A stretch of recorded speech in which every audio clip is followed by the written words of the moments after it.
Bienvenue sur France 24 pour cette nouvelle édition du Talk de Paris. Une édition exceptionnelle consacrée aux relations entre la France et le Cameroun.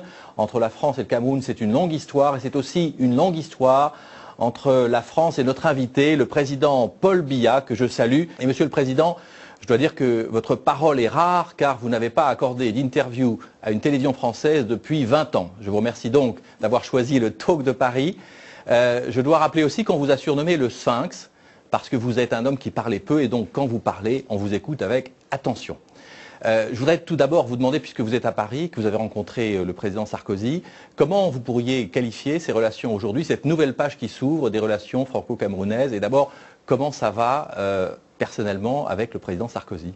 Bien, je vous remercie. Mes premiers mots seront de remercier le président de la République française, M. Nicolas Sarkozy, pour l'invitation qu'il m'a adressée à visiter Paris et visiter la France. Je dois dire que le premier contact que j'ai eu avec lui était chaleureux, cordial, profond.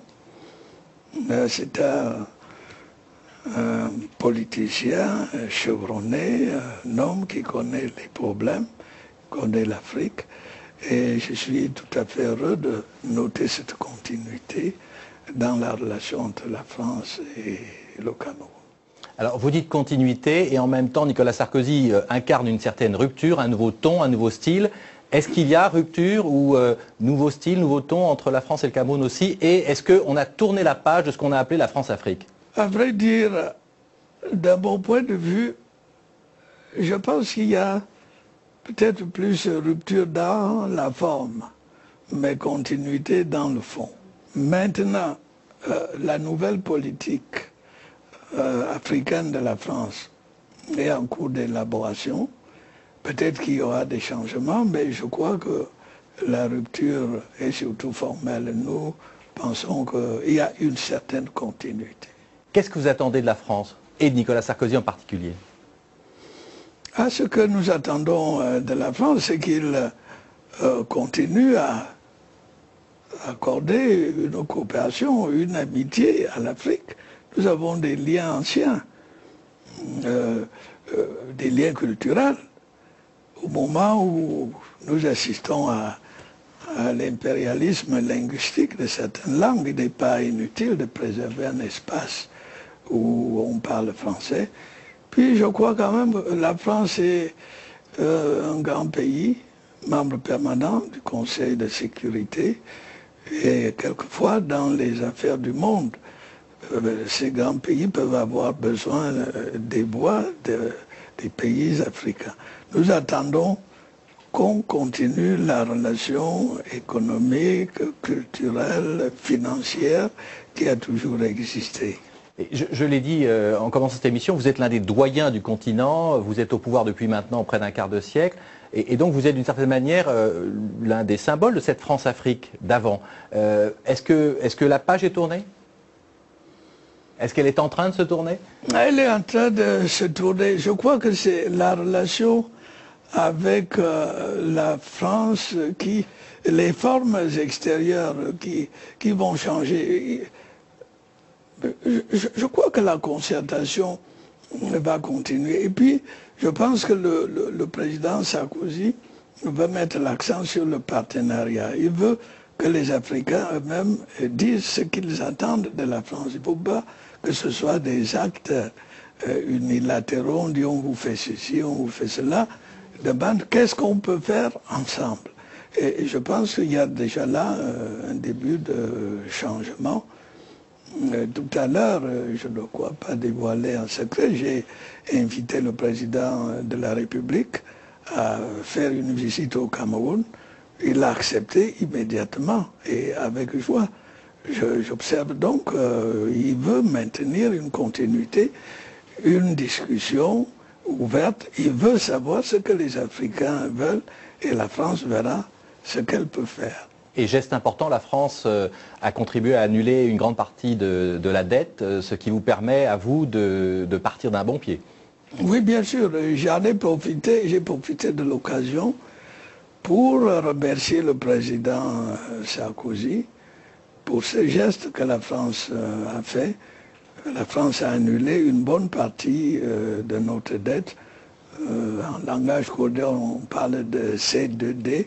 Et non seulement cette dette a été annulée, mais on est en train de transformer cette annulation en projet concret dans des secteurs précis, l'agriculture, la santé, l'éducation, les infrastructures, en liaison étroite avec la France. Alors, Monsieur le Président, comme le veut la tradition de cette émission, je vous propose de revenir sur votre parcours politique avec ce portrait de Guillaume Couder de la rédaction de France 24. Beaucoup de Camerounais n'ont connu que lui, Paul Biya, un homme discret qui dirige son pays d'une main de fer depuis 25 ans. Le pouvoir, c'est l'ancien président Amadou Ahidjo qui le lui confie en 82. Musulman, originaire du nord du Cameroun, celui-ci crée la surprise en désignant Biya comme son successeur, un chrétien du sud du pays. Très vite, les relations entre les deux hommes se dégradent. Paul Biya accusera même Ahidjo d'avoir comploté pour tenter de le chasser de la présidence en 83. Le Cameroun connaît ses premières élections multipartites en 92. Biya remporte alors 3 scrutins d'affilée. En 2004, malgré des accusations de fraude massive, un raz-de-marée électoral le porte au pouvoir pour 7 années supplémentaires. Mis sous pression par ses soutiens internationaux, le président camerounais a décidé l'an dernier de sévir contre la corruption qui gangrène le pays. Plusieurs membres haut placés de son parti ont ainsi été arrêtés. Paul Biya a maintenu des liens solides avec la France, malgré des relations parfois tendues dans le pays entre francophones et anglophones. Né dans un Cameroun encore sous domination française, il a d'ailleurs fait ses études dans l'ancienne métropole. Paul Biya reste un personnage réservé et énigmatique, une réputation qui lui a valu un surnom, le Sphinx. Ce n'est pas le cas de sa seconde épouse, Chantal Biya, très à l'aise sous le feu des caméras. Elle a obtenu la reconnaissance internationale pour sa lutte contre le sida en Afrique. Alors, Monsieur le Président, vous avez vu ce portrait. On a noté le rôle que joue maintenant votre épouse auprès de vous et on a noté surtout cette longue carrière tumultueuse avec beaucoup d'événements. Vous vous êtes retrouvé dans ce portrait ? Dans ces grands traits, ce portrait correspond à la réalité.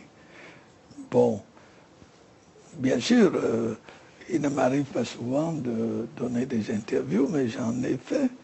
J'ai fait beaucoup de discours, j'ai 2 tomes ou 3 de discours que j'ai fait. Je crois d'ailleurs que c'est un mais le portrait, d'une manière générale, est bon. Évidemment, pour ce qui est de mon épouse, bon, elle mène une activité sociale et elle le fait savoir. Je crois qu'elle est un peu plus moderne que moi. J'étais parti de l'idée que ce qui compte, ce n'est pas tellement ce que les gens disent, mais c'est ce qu'ils pensent et surtout ce qu'ils font. Mais aujourd'hui, faire des interviews, parler, c'est aussi faire. C'est devenu, les temps ont changé. Il y a une urgence pour l'Afrique, c'est la question du sida. Et je sais que votre épouse y est largement impliquée, notamment avec la création de cet institut de recherche à Yaoundé, avec 2 grandes personnalités du monde médical, les professeurs Gallo et Montagnier. C'est extrêmement important. Pourquoi avoir fait cela et quelle est l'importance de ce projet pour vous? Ah oui, c'est extrêmement important. Vous savez que l'Afrique est frappée par des pandémies, paludisme, tuberculose et surtout sida. Et ce centre joue vraiment un rôle important dans la prévention contre le sida. Et le professeur Gallo, j'ai vu tout à l'heure aussi le professeur Montagnier, ils ont bien voulu s'associer à mon épouse et à d'autres. Nous pensons que nous pouvons apporter une contribution au lieu d'être là à attendre, à pleurer seulement. Et je parlais également à l'UNESCO, j'ai remercié l'UNESCO qui nous aide à faire des actions de prévention contre le sida en milieu scolaire, en milieu de jeunes. Et tout cela, mon épouse est très engagée dans ces activités. Alors, l'un des événements majeurs de l'année au Cameroun, ça a été l'action que vous avez lancée contre la corruption. L'image du Cameroun à ce propos n'est pas très bonne dans le monde. Au classement mondial, vous êtes l'un des pays les plus corrompus. Et là, vous avez mis en prison, ou fait mettre en prison un certain nombre de ministres, d'hommes d'affaires, une vingtaine d'hommes d'affaires, qui étaient accusés et qui ont été condamnés pour certains déjà de corruption. Est-ce que vous êtes déterminé à mettre fin à la corruption au Cameroun et est-ce que c'est possible? Vous savez, la corruption est un vice qui n'est pas spécifique au Cameroun. C'est un peu mondial. Mais nous avons pensé qu'un pays comme le nôtre, qui ne dispose pas de ressources énormes, a intérêt à limiter les déperditions d'argent et de fonds.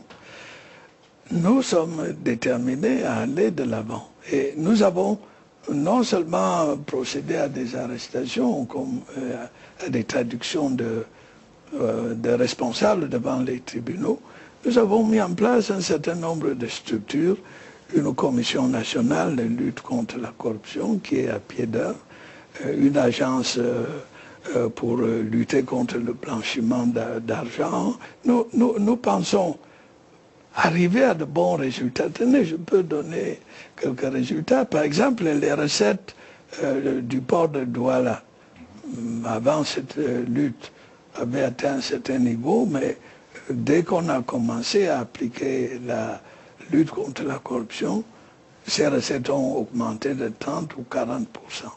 Donc c'est intéressant. Et qu'est-ce que vous dites à ceux qui disent qu'ils n'y croient pas et que c'est de la poudre aux yeux?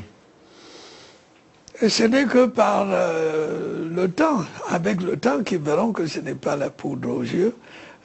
Nous avons des résultats. Je prends encore un exemple. Les salaires que l'État paye aux fonctionnaires, nous avons noté qu'il y avait des agents qui touchaient 2, 3, 4 salaires.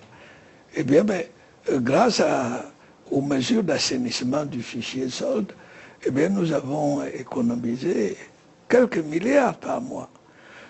Les gens qui croient que c'est une mode se trompent, c'est vraiment un axe majeur dans la politique de redressement de notre économie. Nous avons poursuivi ces actions dans les marchés publics, dans les produits pharmaceutiques, parce que vous avez des gens... C'est une lutte qui est absolument capitale pour le redressement des finances publiques et puis pour les mœurs. Également, les investisseurs. Quand les investisseurs viennent investir au Cameroun, il est absurde qu'on dise à un investisseur, bon, c'est bien, vous voulez faire une usine, mais moi, vous me donnez combien? C'est des choses qui dégoûtent, qui découragent les investisseurs. Alors on a créé un bureau chargé de l'accueil des investisseurs où tout est centralisé. Mais ça veut dire que vous allez avoir finalement une nouvelle génération de dirigeants au Cameroun qui va venir et que vous espérez voir débarrasser de ce fléau. C'est ça, et je dois dire que cette lutte est très populaire. Les populations, tous les jours, m'écrivent pour me dire attention, tel acte de détournement, mais évidemment je recoupe si je les prenais au mot, mais peut-être que les prisons ne seraient pas assez grandes pour contenir tout le monde. C'est une lutte qui est très soutenue par la population, par les bailleurs de fonds, par l'Union européenne, par la France, tous les pays avec qui nous sommes en coopération. Et je ne suis pas naïf ici. Je ne pense pas qu'on ramène la corruption à zéro, mais il faut l'amener à des niveaux insignifiants qui ne perturbent pas le développement. Ça va prendre combien de temps? Jusqu'à la fin de votre mandat? Même avant la fin de mon mandat, on verra déjà des résultats. Nous commençons déjà à noter de bons résultats. On va continuer. Je crois qu'on verra les résultats avant longtemps. Eh bien, nous allons le suivre avec beaucoup d'attention, car en échange de cette lutte contre la corruption, vous obtenez par exemple un allègement de la dette de la part des pays européens ou occidentaux. Donc c'est très important pour le Cameroun en général. Monsieur le Président, comme le veut la tradition de l'émission, je vous propose d'écouter maintenant une question d'un écrivain, connue, talentueuse, Calixte Baila, qui s'adresse à vous. Mes hommages, Monsieur le Président. Ma question porte sur l'international. Il y a 20 ans, on avait l'impression qu'il y avait plus de Camerounais occupant des postes importants dans les institutions internationales. Nous remarquons aujourd'hui un recul de cette présence camerounaise. Comment expliquez-vous cette situation? Que comptez-vous faire pour y remédier? La deuxième question porte également sur l'international. Les artistes et intellectuels camerounais sont de véritables ambassadeurs de sa culture, de son économie, de sa diversité d'ailleurs. Or, il s'avère que nous avons l'impression que l'État camerounais les néglige, ne s'en occupe pas, estime peut-être que le travail qui est fait par ces intellectuels n'est pas digne d'intérêt. Comment expliquez-vous cela? Que comptez-vous faire pour remédier à ce malaise? Monsieur le Président, malaise intellectuel et puis recul de l'influence camerounaise à l'étranger? Bon, je commencerai par les artistes. J'ai nommé à la tête du ministère des Arts et de la Culture un écrivain de talent, Ouyodo Ferdinand. Il a mis sur pied un statut absolument révolutionnaire qui permet aux artistes d'être rémunérés. Jusque-là, c'était presque je ne dis pas du bricolage. Nous sommes en train de réhabiliter la fonction artistique. Les hommes politiques passent, mais les artistes et leurs œuvres restent. Je crois que, je dis donc à ma compatriote que nous allons accorder plus d'importance encore à ce secteur. Le problème des postes internationaux, ne soyons pas égoïstes, nous ne sommes pas seuls. Tous les pays veulent avoir leurs représentants à des organisations internationales. Nous battons. Et nous gagnons quelquefois et quelquefois nous perdons. Nous arrivons au terme de la première partie de cette émission. Monsieur le Président, je vous propose de regarder ensemble le journal de France 24 et nous nous retrouvons dans quelques minutes. À tout de suite.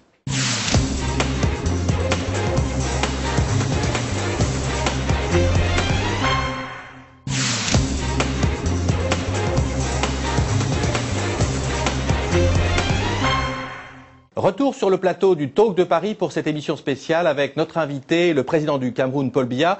Alors, Monsieur le Président, on a parlé de cette nouvelle page qui s'ouvre entre la France et le Cameroun et je vous propose tout de suite d'entendre le président Sarkozy qui, vous le savez, a prononcé un discours important à Dakar. C'est un discours qui, vous allez le voir, a suscité une véritable polémique. Regardons-le ensemble.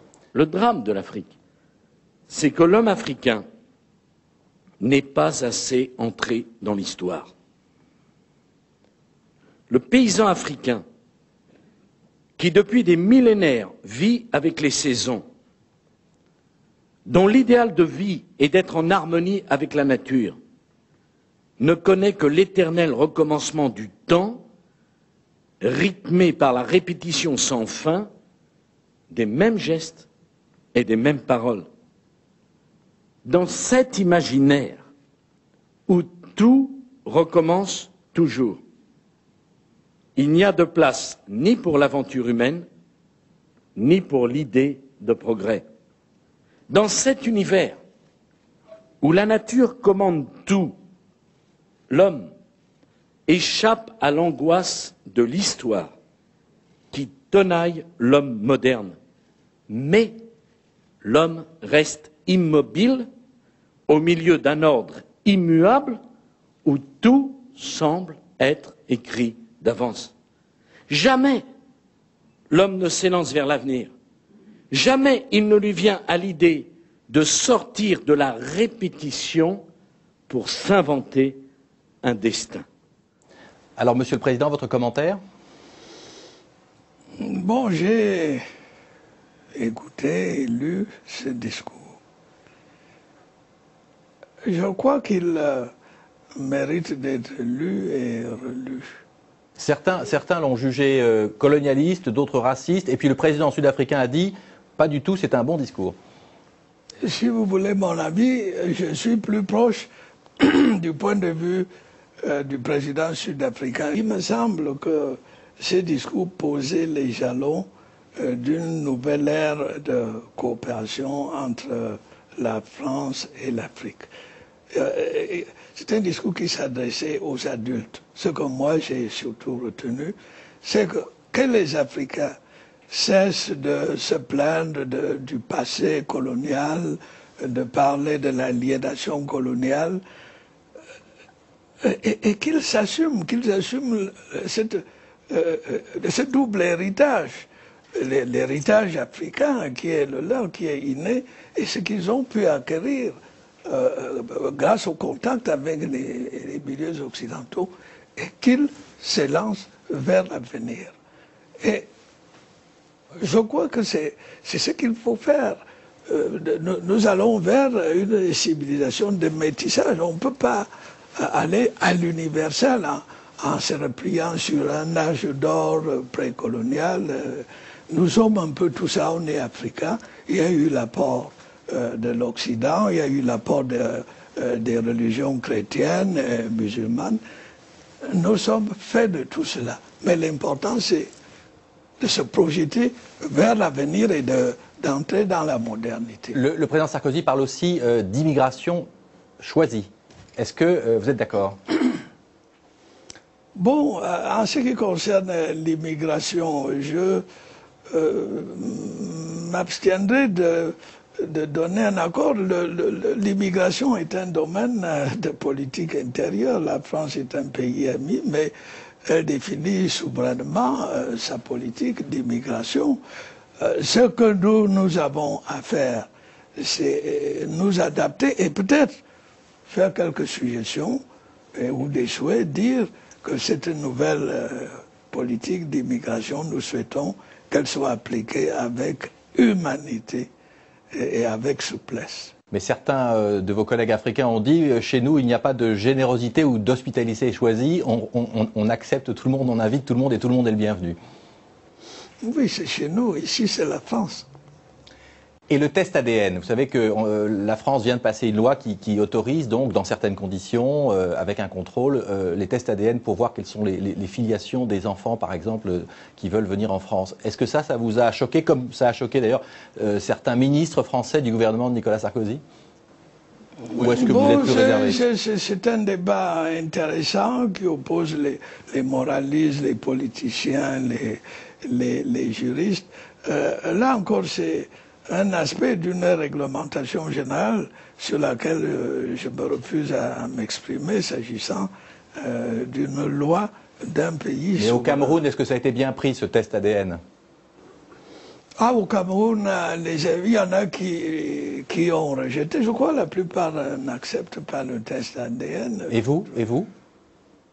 Je m'abstiens de porter un jugement. On sent une petite critique dans l'abstention quand même. Je m'abstiens de porter un jugement. Je crois que c'est des actes qui ont été pris en toute souveraineté. Il m'est revenu d'ailleurs qu'il y a d'autres pays qui recourent à ces tests, d'autres pays européens. Peut-être qu'il y en a d'autres. Il me semble que l'Afrique doit faire tout ce qu'elle peut pour essayer de rendre acceptables ou supportables les lois qui se font et qui les concernent. Mais quand ces lois sont votées, leur devoir est de les respecter. Parlons un petit peu de vous personnellement. Vous êtes au pouvoir donc depuis près d'un quart de siècle. Vous avez été confronté à une tentative de coup d'État contre vous et tout le monde se demande jusqu'à quand vous allez rester en politique. Je vous propose d'écouter une question qui nous est venue de l'un de nos téléspectateurs. Regardons ensemble. Monsieur le Président, certaines mauvaises langues vous prêtent la volonté de changer la Constitution en 2011 pour vous représenter la présidence du Cameroun. Est-ce que vous pouvez nous dire aujourd'hui si oui ou non vous serez candidat à votre propre succession en 2011? Alors c'est la grande question au Cameroun. Vous êtes effectivement élu jusqu'en 2011 et après? Ce que je peux d'abord dire, c'est que les élections présidentielles camerounaises en 2011 sont certaines, mais je les considère comme lointaines. J'ai un mandat de 7 ans. J'ai fait la moitié de ce mandat. Il y a d'autres urgences en ce moment. La Constitution, à l'heure actuelle, ne permet pas d'envisager un troisième mandat. Le moment venu, il y aura des candidats. Je crois que l'idée de préparer quelqu'un, c'est un peu des méthodes proches de la monarchie où de l'oligarchie. Les Camerounais sont assez mûrs, ils pourront, au moment venu, choisir. Il n'y a pas de dauphin, donc? Je crois que dans une république qui fonctionne bien, le mot dauphin résonne mal.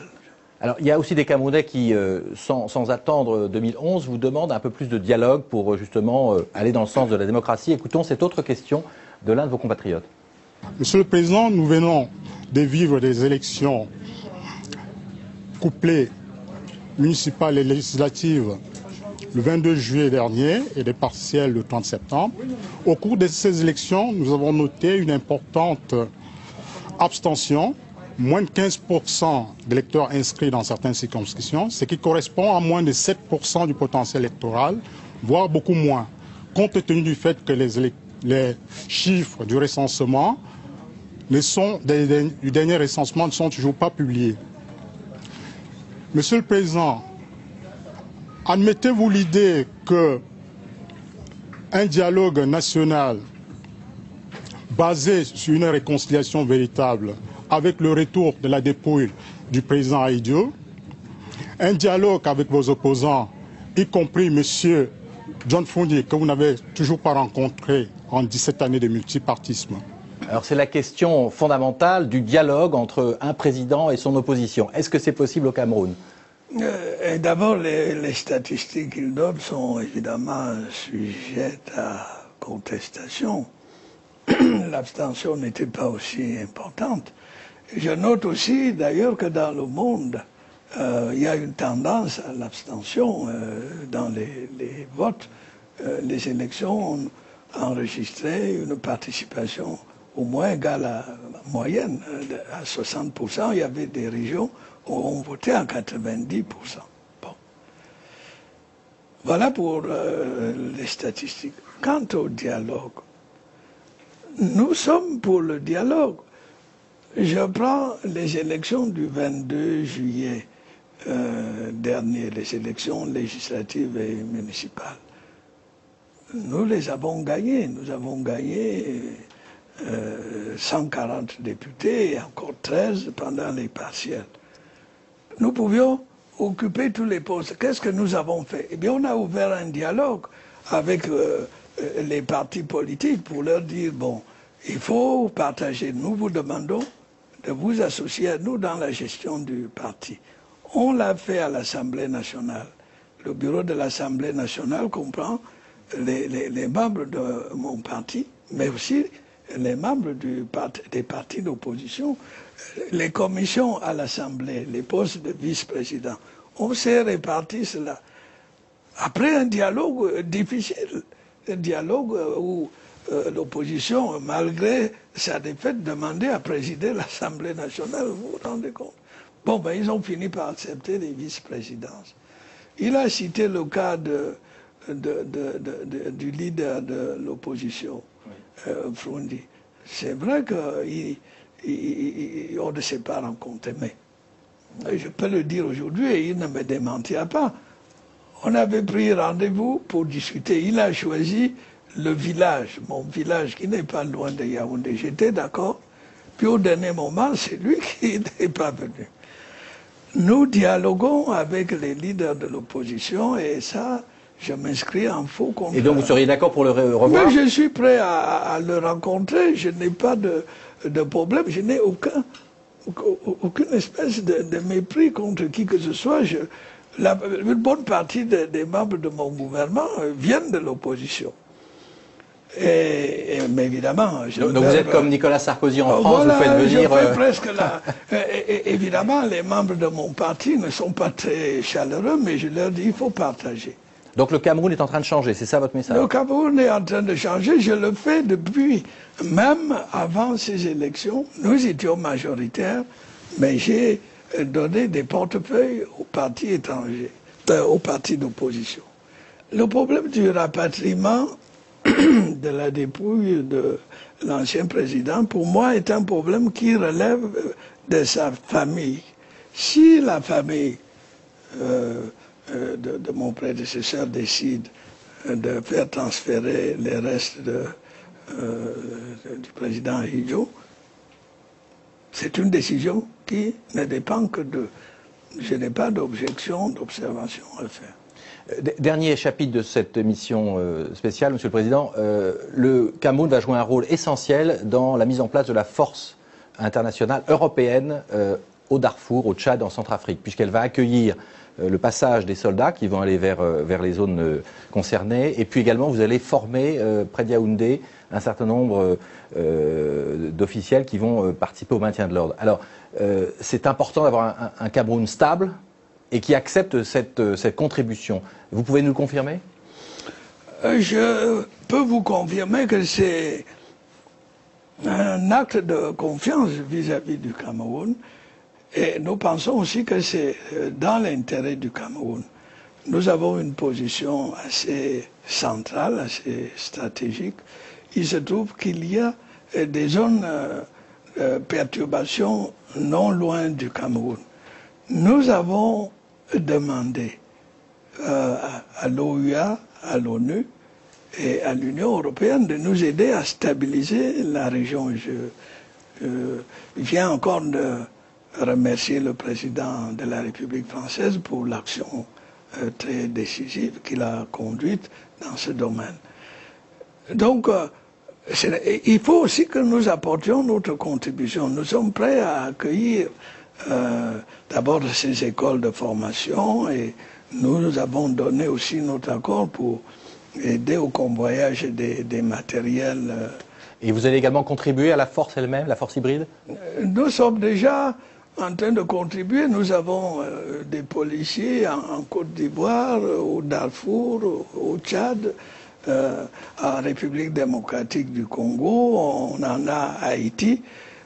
Maintenant que le conflit avec le Nigeria est presque résolu, nous allons pouvoir apporter une contribution plus significative en termes de contingent militaire.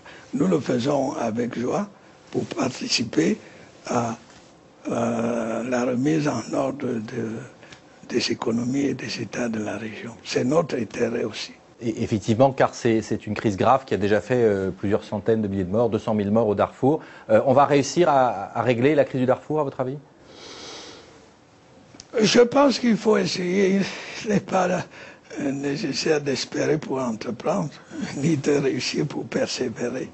Il faut commencer. Mais je crois que avec l'intervention de l'Union européenne, de l'ONU et de l'Union africaine, et si on y ajoute un dialogue sincère entre les parties en présence, il ne fait pas de doute qu'on va résoudre ce problème. Dernière question, Monsieur le Président, le sommet Europe-Afrique à Lisbonne, au Portugal, vous allez y aller et faut-il inviter Mugabe? Je peux vous dire que je suis heureux d'y aller, j'y serai. Je considère simplement que, étant donné l'importance des enjeux, mais ça me paraît insignifiant de s'arrêter sur le cas des personnes. Mugabe dirige un État, nous voulons un dialogue global entre l'Europe et l'Afrique. Je souhaiterais que nos amis européens, et notamment la Grande-Bretagne, acceptent que toute l'Afrique qui veut y participer, y participe. Y compris... En tout cas, en ce qui me concerne, je peux vous donner l'assurance que j'y serai. Très bien. Monsieur le Président Paul Biya, je vous remercie de nous avoir accordé cette interview. Je le rappelle, la première depuis 20 ans à une télévision française. C'est moi qui vous remercie et j'espère que nous n'attendrons pas 20 ans pour avoir un prochain. Et je vous donne rendez-vous, bien entendu, la semaine prochaine pour une nouvelle édition du Talk de Paris. À bientôt.